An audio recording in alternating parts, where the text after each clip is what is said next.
Assalamualaikum warahmatullahi wabarakatuh.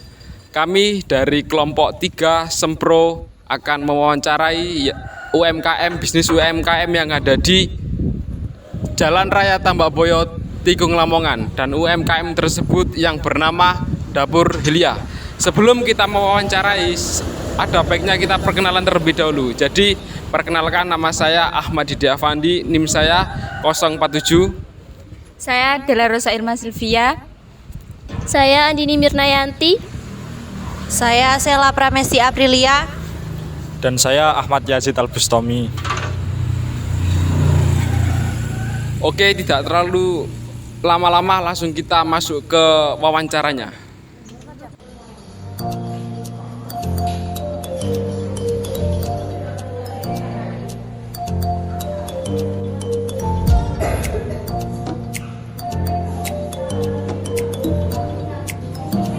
Ini dari kelompok 3 akan bertanya-tanya tentang kepemimpinan.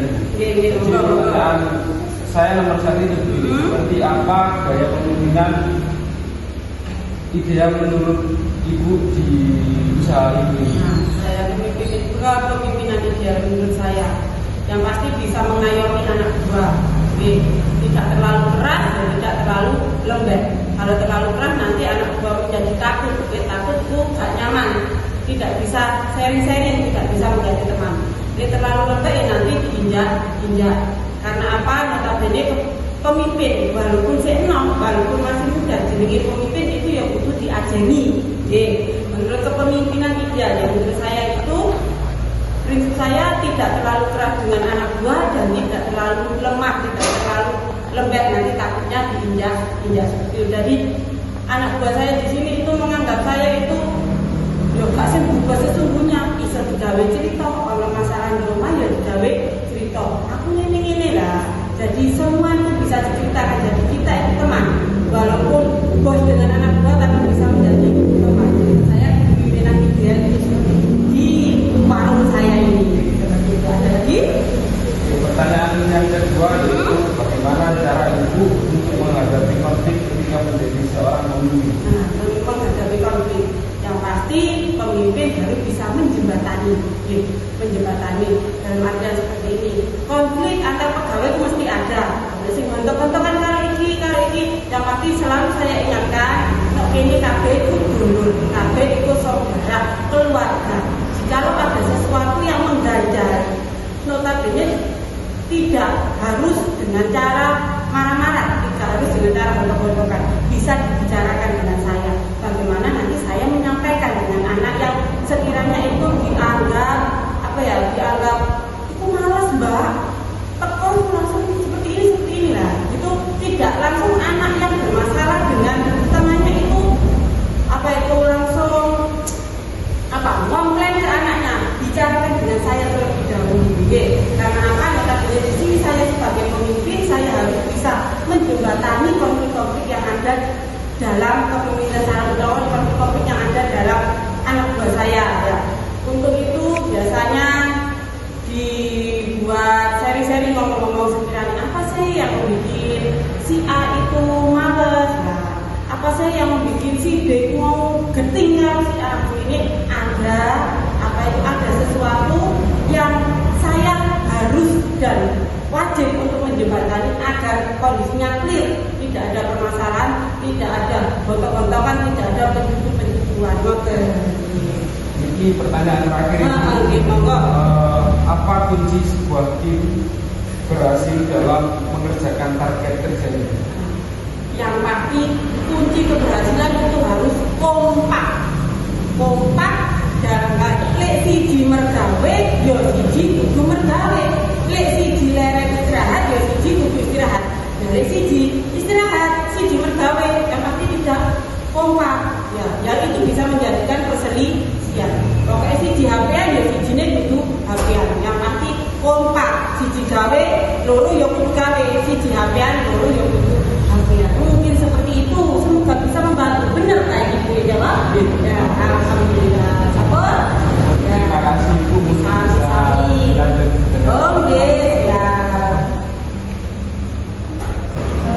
Perkenalkan Bu, nama saya Dela Rosa Irma Silvia dari Islam. Di sini saya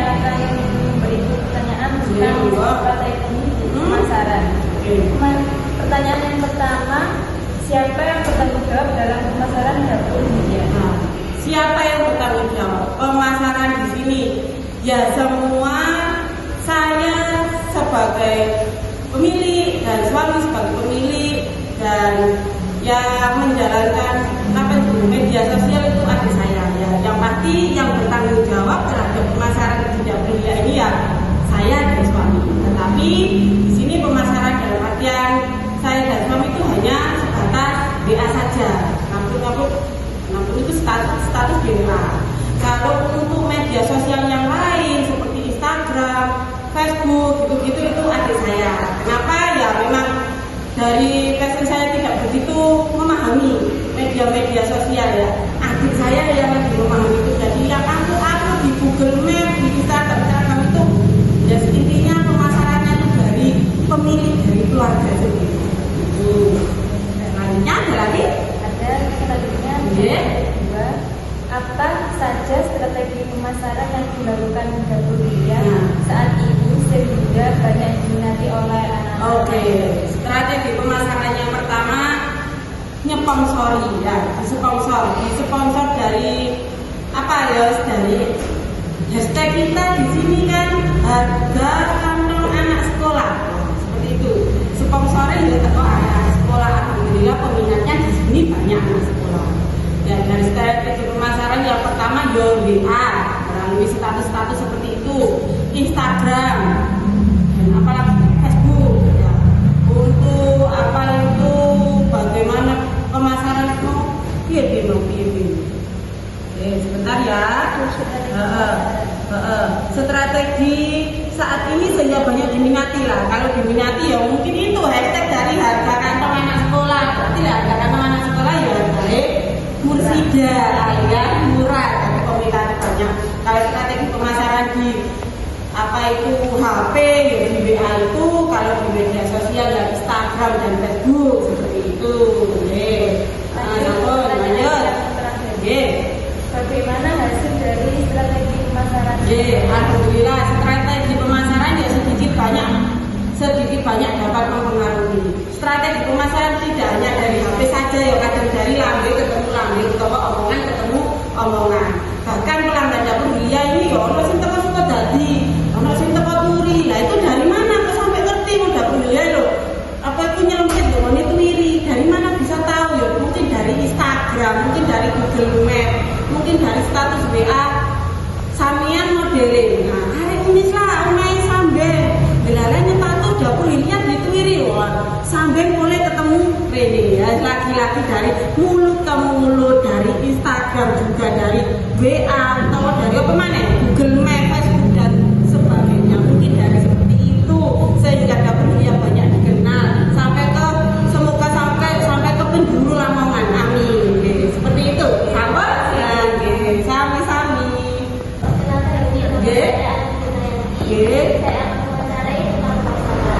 Monggo. Pertama, apa yang menjadi ancaman bagi Dapur Hilya dalam masakan seperti ini? Ancaman bagi Dapur Hilya. Dapur Hilya itu terkenal dengan sebelah ancamannya apa ya, lagi-lagi pedagang-pedagang sebelah yang semakin ketat membahana di mana-mana ada. Nah, itu salah satu ancaman gitu. Soalnya mampir ini ono sebelah. Nah, itu salah satu menurut ibu, salah satu ancaman dari Dapur Hilya dalam pemasaran produknya seperti itu. Cara untuk bersaing dengan warung-warung lain? Oh, cara bersaing ya, yang pasti konsisten dengan apa? Konsisten dengan cita rasa, konsisten dengan pelayanan, konsisten dengan harga yang murah. Karena apa? Di sana tuh banyak penjual seblak, tapi yo kadang ono sih rasanya kencure menonjol. Aku gak seneng kencur ya, aku seneng sih biasa-biasa. Monggo Dapur Hilya solusinya soal apa? Di sini menurut ibu kencure gak sepiro krasa. Jadi notabene itu mau apa itu ada salah satu keunikan di sebelah Dapur Hilya.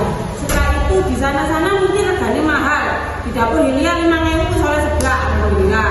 Terus lagi mulai dari harga, terus apa itu pelayanan ya, semoga ya namanya pelayanan ya, kan ibu dewe senjogo ya kemungkinan bisa apa itu bisa memperbaiki terus menerus. Berhubung iki pegawai kan, pegawai itu jenenge melu wong kadang ada mood baik ya tadi pelayanan baik, mood buruk ya tadi pelayanan buruk. Yang pasti peningkatan pelayanan itu ya paling penting juga. Karena notabene apa itu pelanggan adalah raja seperti itu, dan ibu itu melayaninya seperti itu. Lanjut.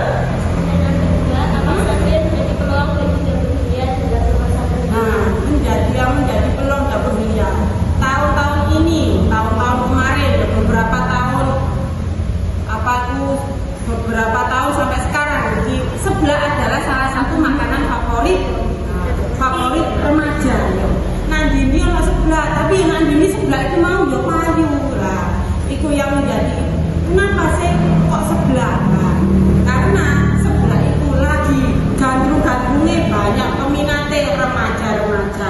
Tetapi di sini untuk mengatasi kebosanan, lah nang dapur Lia aku sebelah seminggu pindho nyeblak terus yo mblengar. Nah, ada variasi lain dengan menu-menu terbaru yang ada di dapur Lia, menu-menu lainnya seperti itu. Jadi, monggo. Siapa yang menjadi target sasaran? Nah, target sasaran mau ibu ngomong sebelah itu mau banyak digandrungi remaja. Tapi yang pasti target sasaran saya remaja. Dari hashtag yang sering saya gunakan di media sosial, hashtag harga kantong anak sekolah, yang pasti yo anak sekolah, mahasiswa, terus apa itu pabrik-pabrik, nah apa itu pegawai-pegawai pabrik. Karena apa? Dengan harga murah, terus mari mau bisa makan enak, semoga saja. Nah, itu salah satu apa itu sasaran dari dapur Lia, anak sekolah, anak kuliah, terus mbak-mbak pabrik-pabrik lah seperti itu. Syukur-syukur ya ibu-ibu ya senang seperti itu. Namun ada lagi? Ya, oke, sami-sami. Perkenalkan, nama saya Ahmad Yadid Al-Bustami. Saya dari kampus Islam. Mau mewawancari ibu tentang keuangan. Oke, ya, monggo. Pertanyaannya? Kalau boleh tahu, modal awal usaha ini berapa, dan selama menjalani usaha ini apakah ibu pernah berhutang pada pihak eksternal yang digunakan sebagai modal tambahan usaha? Nah, ini mau bicarakan tentang modal usaha saya ya, bukan bangunannya ya. Karena bangunannya untuk diri mana? Kalau modal berapa ya? Untuk awal ya, awal itu sekitar 20-an. Untuk apa? Untuk piring, mangkok dan lain sebagainya. Belum bulan. Itu passionnya di sini ibu dan suami itu jadi sebagai GTT. Dulu itu sebagai GTT. Nah, di sini saya cerita sebagai GTT, dua-duanya GTT. Nah, bagaimana caranya kita itu bisa membuat sebuah usaha yang nantinya itu penghasilannya bisa menambah penghasilan kita berdua. Notabene kita GTT, gaji yang sangat minim sekali lah. Terus kita membuat usaha ini, modal awalnya sekitar 20 juta. Untuk pendalamannya belum karena kita itu tidak punya apa-apa. Makanya passionnya tidak bisa usaha ya. Belum nggak punya kursi, nggak punya segala lain sebagainya, itu sekitar 20 juta itu tidak termasuk kursi. Kira-kira satu kursi ini lain bangunan nih sekitar 50-an. Itu sekali sekolahkan dan lain mencoba seperti itu. Kalau modalnya dari mana ya? Jelas modal eksternal kok mas. Saya ini GTT oleh itu kalau bisa sampai ketan juta ya. Dari mana? Ya kita di sini yang pertama itu menggunakan membuat surat izin usaha yang gunanya untuk apa? Agar bisa utang bank lewat kur. Nah, karena kur itu sama tahu sendiri, kur itu bunganya paling sedikit daripada pinjaman-pinjaman lain. Tapi kur kan dibutuhkan untuk usaha-usaha. Di situ modal sebanyak itu saya dapat dari kur. Nah, kur BRI, seperti itu modal eksternalnya. Nah, ada lagi? Dalam menjalankan usaha ini, apakah ibu membuat laporan keuangan? Laporan keuangan dulu ya sempat membuat. Karena apa? Minta dari pihak bank, makanya jaminan. Saya ini sudah kesalahan di situ. Ya, dulu disuruh membuat seperti itu laporan keuangan karena persyaratan dari pihak bank seperti itu. Nah sekarang sistemnya di sini itu percaya emang lah percaya perkembangan. Tapi di sini yo saya dan suami merasa tidak efektif karena apa? Kalau tidak ada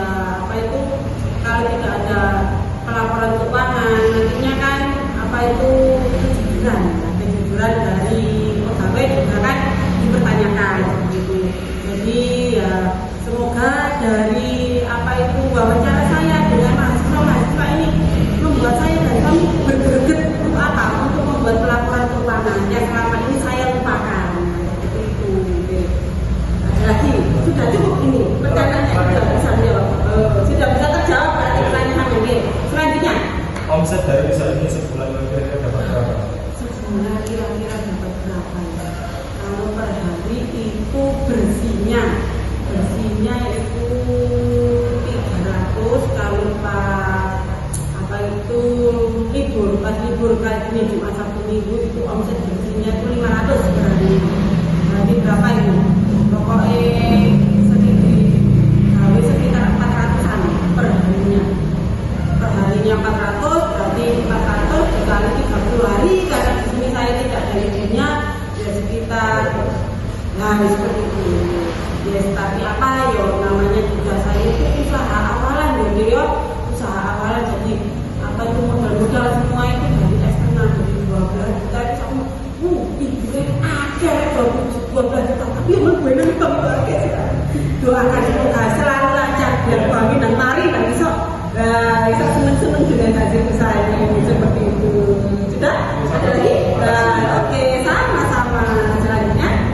Perkenalkan, saya Sela Pranesia dari Islam yang diberikan hasil pertanyaan. Pertanyaan yang pertama, monggo.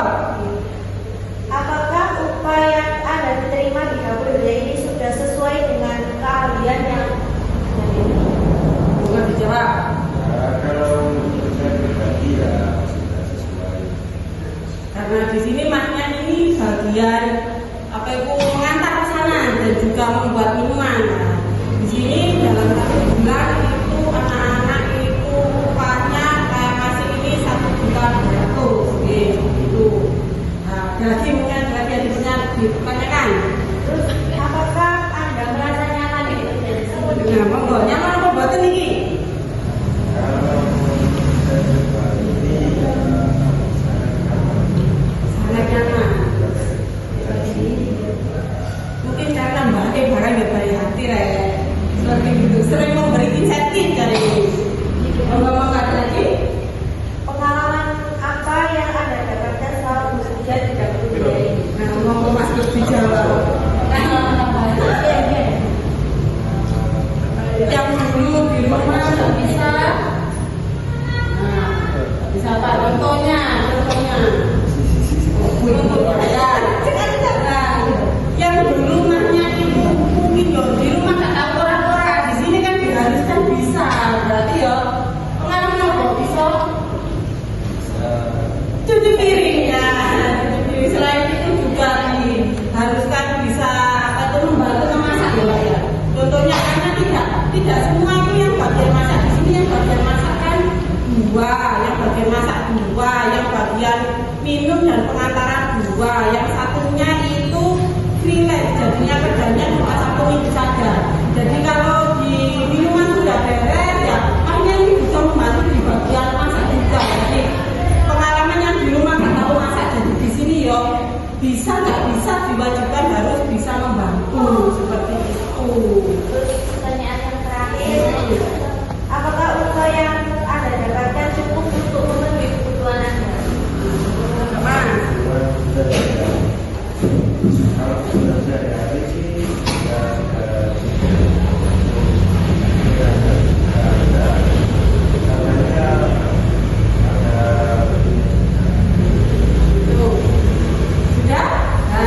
Sudah bisa terjawab semuanya? Terima kasih atas waktunya Ibu atas Oke. wawancaranya pada siang hari ini. Dari saya mewakili teman-teman bila ada salah perkataan, salah pertanyaan, saya mohon maaf yang sebesar-besarnya. Saya akhiri Wassalamualaikum warahmatullahi wabarakatuh. Waalaikumsalam warahmatullahi wabarakatuh. Dari Ibu, ya terima kasih banyak sudah mampir ke sini. Mungkin ada pertanyaan yang belum terjawab dengan apa itu, dengan enak, dengan lugas, dengan apa itu yang kalian harapkan. Ya, mohon maaf. Semoga sukses selalu.